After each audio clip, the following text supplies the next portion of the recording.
I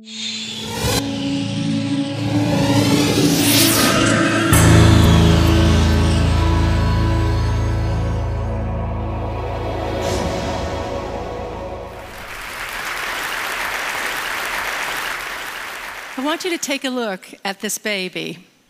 What you're drawn to are her eyes and the skin you love to touch. But today I'm going to talk to you about something you can't see. What's going on up in that little brain of hers? The modern tools of neuroscience are demonstrating to us that what's going on up there is nothing short of rocket science.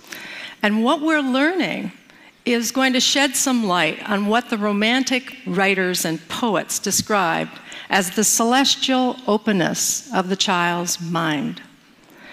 What we see here is a mother in India, and she's speaking Koro, which is a newly discovered language. And she's talking to her baby. What this mother and the 800 people who speak Koro in the world understand that to preserve this language, they need to speak it to the babies. And therein lies a critical puzzle. Why is it that you can't preserve a language by speaking to you and I, to the adults? Well, it's got to do with your brain. What we see here is that language has a critical period for learning. The way to read this slide is to look at your age on the horizontal axis. You've done that. And you'll see on the vertical your skill at acquiring a second language. The babies and children are geniuses until they turn 7, and then there's a systematic decline. After puberty, we fall off the map. No scientists dispute this curve, but laboratories all over the world are trying to figure out why it works this way. Work in my lab is focused on the first critical period in development, and that is the period in which babies try to master which sounds are used in their language. We think by studying how the sounds are learned, we'll have a model for the rest of language, and perhaps for critical periods that may exist in childhood for social, emotional, and cognitive development. So we've been studying the babies using a technique that we're using all over the world in the sounds of all languages. The baby sits on a parent's lap, and we train them to turn their heads when a sound changes, like from ah to e. If they do so at the appropriate time, the black box lights up and a panda bear pounds a drum. A 6-monther adores the task. What have we learned? Well, babies all over the world are what I like to describe as citizens of the world. They can discriminate all the sounds of all languages, no matter what country we're testing and what language we're using. And that's remarkable because you and I can't do that. We're culture-bound listeners. We can discriminate the sounds of our own language, but not those of foreign languages. So the question arises, when do those citizens of the world turn into the language-bound listeners that we are? And the answer? Before their first birthdays. What you see here is performance on that head turn task for babies tested in Tokyo and in the United States, here in Seattle, as they listen to ra and la, sounds important to English but not to Japanese. So at 6 to 8 months, the babies are totally equivalent. 2 months later, something incredible occurs. The babies in the United States are getting a lot better. The babies in Japan are getting a lot worse. But both of those groups of babies are preparing for exactly the language that they're going to learn. So the question is, what's happening during this critical 2-month period? This is the critical period for sound development. But what's going on up there? So there are 2 things going on. The first is that the babies are listening intently to us, and they're taking statistics as they listen to us talk. They're taking statistics. So listen to 2 mothers speaking Motherese, the universal language we use when we talk to kids. First in English and then in Japanese. I love your big blue eyes. So pretty and nice. うわー、大きな茶色いお目目。そして綺麗な黒い髪。 During the production of speech, when babies listen, what they're doing is taking statistics on the language that they hear. And those distributions grow. And what we've learned is that babies are sensitive to the statistics, and the statistics of Japanese and English are very, very different. English has a lot of R's and L's, the distribution shows, and the distribution of Japanese is totally different, where we see a group of intermediate sounds, which is known as the Japanese R. So babies absorb the statistics of the language, and it changes their brains. It changes them from the citizens of the world to the culture-bound listeners that we are. But we as adults are no longer absorbing those statistics. We're governed by the representations in memory that were formed early in development. So what we're seeing here is changing our models of what the critical period is about. We're arguing from a mathematical standpoint that the learning of language material may slow down when our distribution is stabilized. It's raising lots of questions about bilingual people.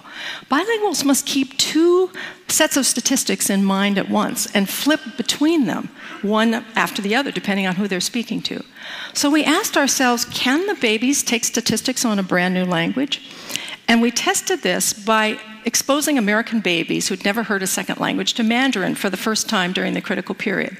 We knew that when monolinguals were tested in Taipei and Seattle on the Mandarin sounds, they showed the same pattern. 6 to 8 months, they're totally equivalent. 2 months later, something incredible happens. But the Taiwanese babies are getting better, not the American babies. What we did was expose American babies during this period to Mandarin. It was like having Mandarin relatives come and visit for a month and move into your house and talk to the babies for 12 sessions. Here's what it looked like in the laboratory. 发生了什么事情哦？小小熊七七在这里，一个绿色的圈圈，绿色的圈圈。绿色的圈圈，再转一下，转一圈，嘿，一圈，再一次哦，转一二三。 So what have we done to their little brains? We had to run a control group to make sure that just coming into the laboratory didn't improve your Mandarin skills. So a group of babies came in and listened to English, and we can see from the graph that exposure to English didn't improve their Mandarin. But look what happened to the babies exposed to Mandarin for 12 sessions. They were as good as the babies in Taiwan who'd been listening for 10.5 months. What it demonstrated is that babies take statistics on a new language. Whatever you put in front of them, they'll take statistics on. But we wondered what role the human being played in this learning exercise. So we ran another group of babies in which the kids get the same dosage, the same 12 sessions, but over a television set. And another group of babies who had just audio exposure and looked at a teddy bear on the screen. What did we do to their brains? What you see here is the audio result, no learning whatsoever, and the video result. No learning whatsoever. It takes a human being for babies to take their statistics. The social brain is controlling when the babies are taking their statistics. We want to get inside the brain and see this thing happening as babies are in front of televisions as opposed to in front of human beings. Thankfully, we have a new machine, magnetoencephalography, that allows us to do this. It looks like a hairdryer from Mars, but it's completely safe, completely non-invasive, and silent. We're looking at millimeter accuracy with regard to spatial and millisecond accuracy using 306 squids. These are superconducting quantum interference devices to pick up the magnetic fields that change as we do our thinking.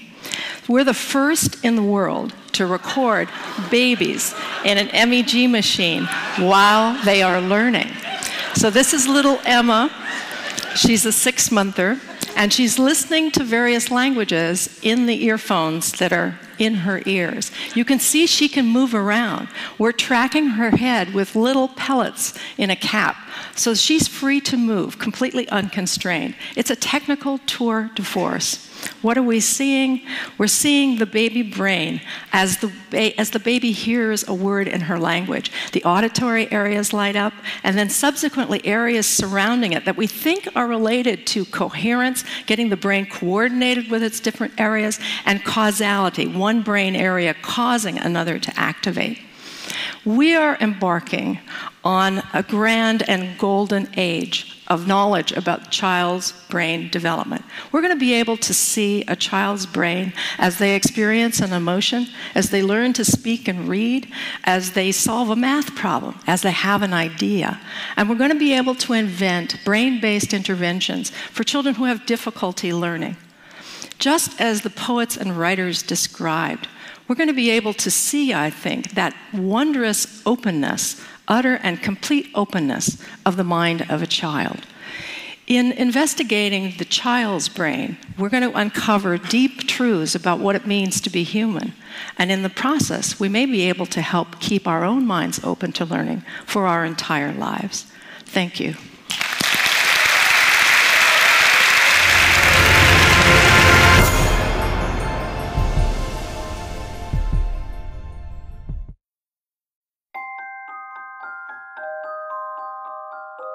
The precision of a watch is a function of its movement.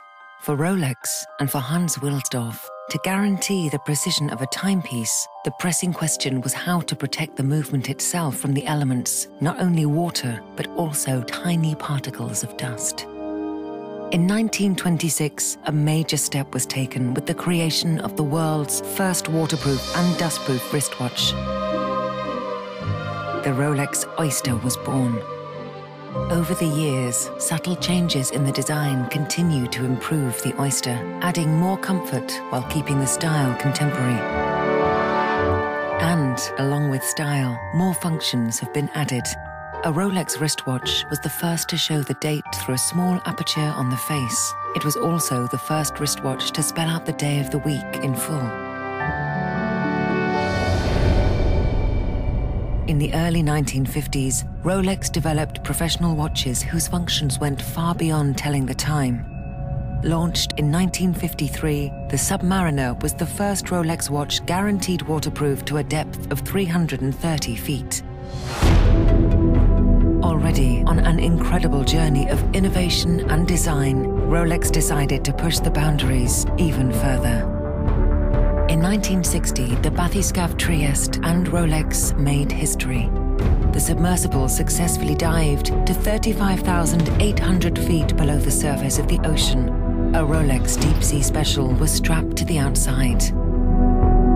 The development of undersea exploration led to the launching in 1967 of the Sea Dweller 2000, waterproof to a depth of 2,000 feet. In 2008, the Submariner in gold is redesigned and the case features a new unidirectional rotatable bezel with a Cerachrom disc. Fitted with the patented Rolex ringlock system, the Rolex Deep Sea safely descends to 12,800 feet.